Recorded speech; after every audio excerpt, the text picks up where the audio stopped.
રાજકોટના રેસકોર્સ ખાતે આવેલું અને મનપા દ્વારા સંચાલિત સ્વિમિંગ પુલ છેલ્લા 1 વર્ષથી રિનોવેશનમાં ચાલી રહ્યું હતું અને તે કમ્પ્લીટ થતાં 1 મે ગુજરાત સ્થાપના દિવસના દિવસે શરૂ થવા જઈ રહ્યું છે। હવે આનો ફાયદો 3000થી પણ વધુ તરવૈયાઓને થવાનો છે। તો ચાલો અહીંના સ્વિમિંગ કોચ પાસેથી જ જાણીએ કે તેમનું શું કહેવું છે।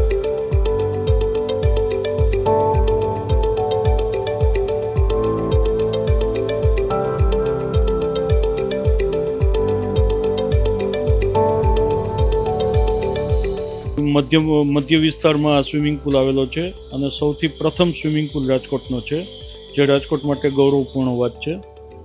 રેસકોર્સ સ્વિમિંગ પુલની સ્ટ્રેન્થ જોઈએ તો 3500 મેમ્બર જેવા મેમ્બરો અહીંયા લાભ લે છે, ખાસ કરીને સમર ટાઈમમાં એપ્રિલ, મે, જૂન, જુલાઈ।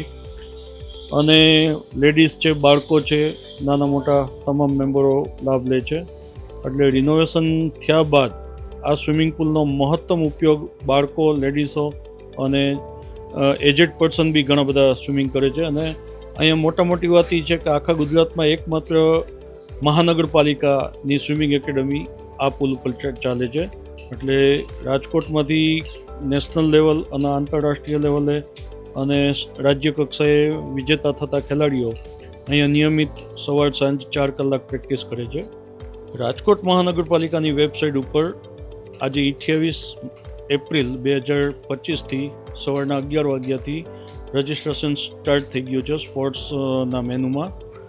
અને ફક્ત આધાર કાર્ડ નાખી અને રજિસ્ટ્રેશન કરાવી શકે। 2 પ્રકારની મેઇન મેમ્બરશીપ હોય છે, લર્નર્સ તેમજ નોવિંગ। એમાં લેડીઝ, ચિલ્ડ્રન અને જેન્ટ્સ બધા જ આવી જતા હોય છે। 1 તારીખે ગુરુવારે ગુજરાત સ્થાપના દિવસ છે, એ દિવસથી પાછું પબ્લિક માટે લોકાર્પણ કોર્પોરેશન કરે છે। ઓછામાં ઓછા 3-3.5 જેવું ઓવરઓલ પબ્લિક હતું અને આ વખતે હજી સંખ્યા વધવાની પૂરી સંભાવના છે, કેમ કે હવે વેકેશન પણ છોકરાઓને પડે છે એના માટે। અને સવારે જેન્ટ્સ બેચ ને ચિલ્ડ્રન બેચ છે બધી, અને બપોર પછી લેડીઝ બેચ, જેન્ટ્સ બેચ ને છેલ્લી વીઆઈપી બેચ છે આપણા આ પુલે। આખા રાજકોટમાં જે આપણા એક જ પુલ ઉપર છે, એ 1 તારીખથી સ્ટાર્ટ થશે। સ્વિમિંગ એટલે હું માનું છું તો એકેય બધા સ્પોર્ટ્સ કરતાં સ્વિમિંગ છે ને એ બેસ્ટ એક્સરસાઇઝ છે। એમાં પછી ફૂટબોલ કરતાં પણ તમે જુઓ તો સ્વિમિંગ એ વધારે સારી ને બેસ્ટ એક્સરસાઇઝ છે, અને સ્ટેમિના પ્રમાણે પણ એમાં બહુ વધારે ઉપયોગી છે।